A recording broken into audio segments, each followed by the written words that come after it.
Hello guys, welcome back to my channel on real tech. इस बार की video में मैं आपके लिए एनओएस बोर्ड से रिलेटेड सारी इन्फॉर्मेशन लेकर आया हूं और इस वीडियो में मैं आपको कुछ टिप्स और गाइडलाइंस भी दूंगा जिससे आपको आपके एग्ज़ाम में हेल्प मिलेंगी और आप इस वीडियो को एंड तक ज़रूर देखें। तो चलिए स्टार्ट करते हैं।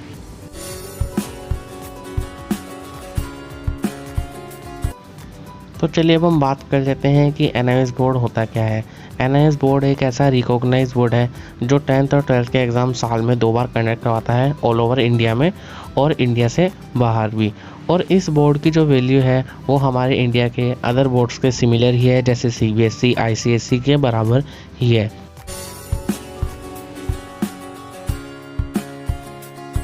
तो चलिए अब हम बात कर लेते हैं कि आप एनओएस बोर्ड में एडमिशन कैसे ले सकते हैं और हम इसकी एलिजिबिलिटी क्राइटेरिया और फीस स्ट्रक्चर के बारे में भी हम जानेंगे। तो अगर आपको 10th क्लास में एडमिशन चाहिए तो आपके पास 8th क्लास का पास सर्टिफिकेट होना चाहिए और आपकी एज मिनिमम 14 ईयर्स होनी चाहिए। और अगर आप 12th क्लास में एडमिशन लेना चाहते हैं तो आपकी मिनिमम एज 15 ईयर्स होनी चाहिए और आपके पास 10th क्लास का पास सर्टिफिकेट होना चाहिए। और ये eligibility criteria all over India में है, आप किसी भी स्टेट से हो आपका एडमिशन हो जाएगा। तो चलिए अब हम बात कर लेते हैं अपने फीस स्ट्रक्चर के बारे में। तो जैसा कि आपको स्क्रीन पर शो हो रहा है, कुछ इस टाइप से हमारा फीस स्ट्रक्चर होता है ऑनलाइन एडमिशन के दौरान।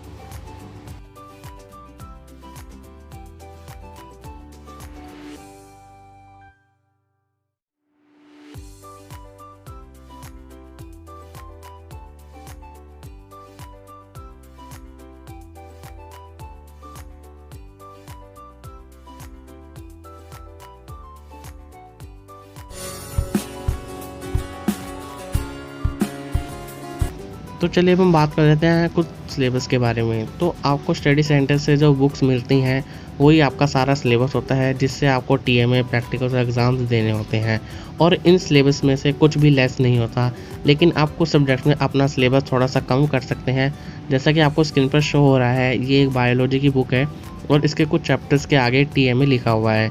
तो ऐसे कुछ सब्जेक्ट्स हैं जिनके आगे से टीएमए लिखा होता है, तो वो चैप्टर्स आपके सिलेबस में नहीं आते हैं, यानी कि आपके एग्ज़ाम्स में और प्रैक्टिकल्स में नहीं आते और वो आपको पढ़ने नहीं होते, वो सिर्फ टीएमए के लिए होते हैं।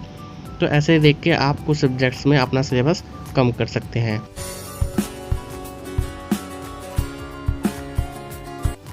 तो चलिए अब हम बात कर लेते हैं टीएमए प्रैक्टिकल्स और पब्लिक एग्जामिनेशन के बारे में।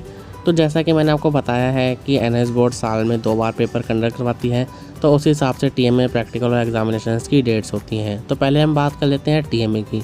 तो टीएमए बनाने के लिए आपको स्टडी सेंटर से ही बुक प्रोवाइड होगी, तो आपको उसमें से टीएमए बनाना है। और टीएमए की जो लास्ट डेट होती है, अगर आप मार्च और अप्रैल में एग्ज़ाम देने वाले हैं तो आपकी लास्ट डेट होगी 31 जनवरी सबमिट कराने की।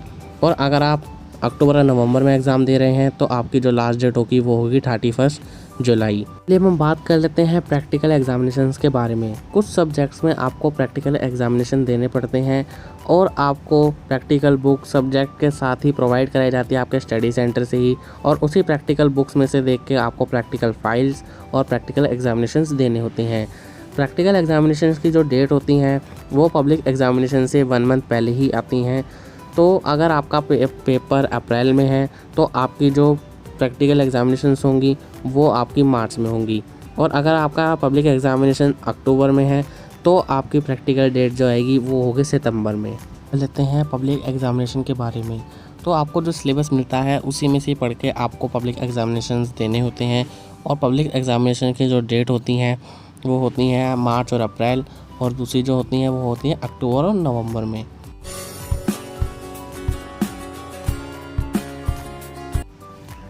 चलिए अब हम बात कर लेते हैं कि अगर आप एनओएस बोर्ड में फ़ेल हो जाते हैं तो आप क्या कर सकते हैं।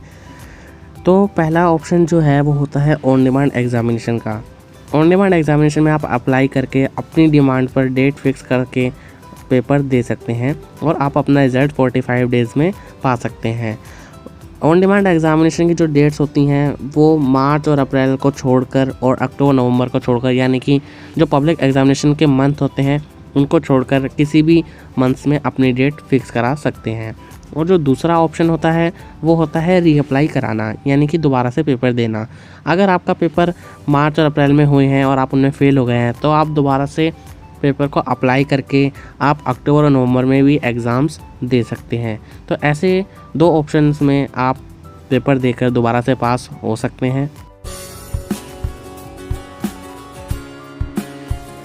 तो चलिए अब हम बात कर लेते हैं कुछ गाइडलाइन टिप्स के बारे में। ये गाइडलाइन टिप्स आपको एग्ज़ाम्स में थोड़ी हेल्प कर सकती हैं।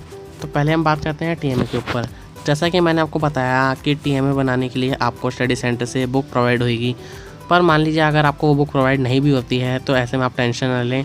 आप सिंपली एनआईएस की ऑफिशियल वेबसाइट पे जाके वहाँ से टीएमए देखकर बना सकते हैं। जैसा कि आपको स्क्रीन पर शो हो रहा है, मैं आपको करके दिखा देता हूँ।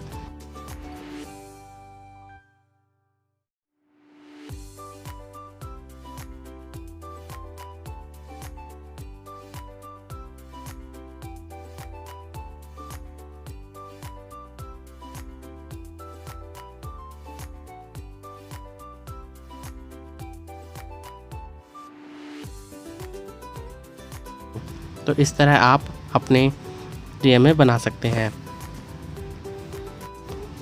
दूसरी जो टिप है वो है प्रैक्टिकल एग्ज़ाम्स के ऊपर।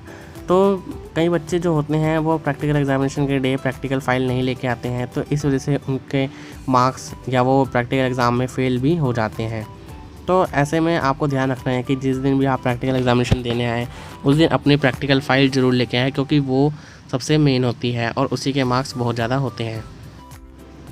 तो चलिए बात कर लेते हैं तीसरी टिप के बारे में। तो तीसरी टिप है कि अगर बाई चांस आपकी कोई बुक्स खो जाती हैं या प्रैक्टिकल बुक खो जाती है, टीएमए की बुक खो जाती है, तो ऐसे में आप परेशान ना हो। आप सिंपली एनआईएस की ऑफिशियल वेबसाइट पे जाके वहाँ स्टडी मटेरियल में जाके देख सकते हैं और वहाँ से भी पढ़ सकते हैं। तो जैसा मैं आपको स्क्रीन पर दिख रहा है, इस टाइप से आप करके अपनी बुक्स पढ़ सकते हैं।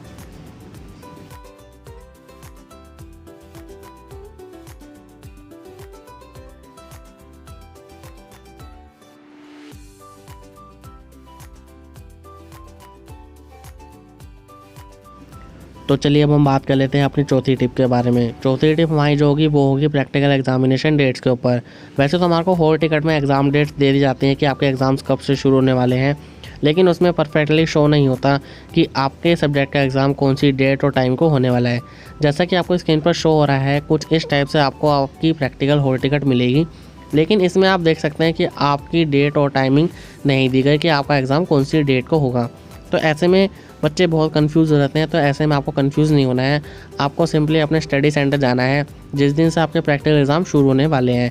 तो उससे आपको 1 या 2 दिन पहले जाना है अपने स्टडी सेंटर, और वहाँ पर जाकर आपको एक लिस्ट मिलेगी जिसमें आपके सब्जेक्ट वाइज आपको डेट और टाइमिंग दे रखी होगी। तो उसमें आप अपना रोल नंबर चेक करके अपने डेट और टाइम पता कर सकते हैं। और अगर आपको लिस्ट नहीं मिलती है तो आप अपने टीचर से भी पूछ सकते हैं। तो चलिए अब हम बात कर लेते हैं अपनी 5वीं टिप के बारे में।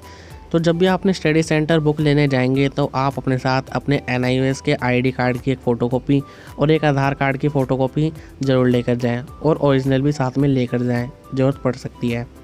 और जब भी आप अपना प्रैक्टिकल एग्जामिनेशन देंगे तो आप अपने साथ अपनी प्रैक्टिकल फ़ाइल, हॉल टिकट और आईडी कार्ड ज़रूर लेकर जाएं। एग्ज़ाम के टाइम पे भी आपको अपने एग्जामिनेशन की हॉल टिकट और आईडी कार्ड साथ में ज़रूर लेकर जाना है। ये कुछ छोटी छोटी टिप्स हैं जो मैंने आपसे शेयर की हैं। बाकी आपको आपके हॉल टिकट पे और प्रैक्टिकल हॉल टिकट पे भी आपको कुछ गाइडलाइन मिल जाएंगी, तो उसको आप फॉलो कर सकते हैं। दोस्तों, मैंने आपको इस वीडियो में एनआईएस बोर्ड और एग्ज़ाम से रिलेटेड सारी की सारी इन्फॉर्मेशन दे दी हैं। और अगर आपको इस वीडियो में से एक भी टिप या इन्फॉर्मेशन सही लगी हो या आपके हेल्पफुल रही हो तो आप प्लीज़ इस वीडियो को लाइक और इस चैनल को सब्सक्राइब कर दीजिए।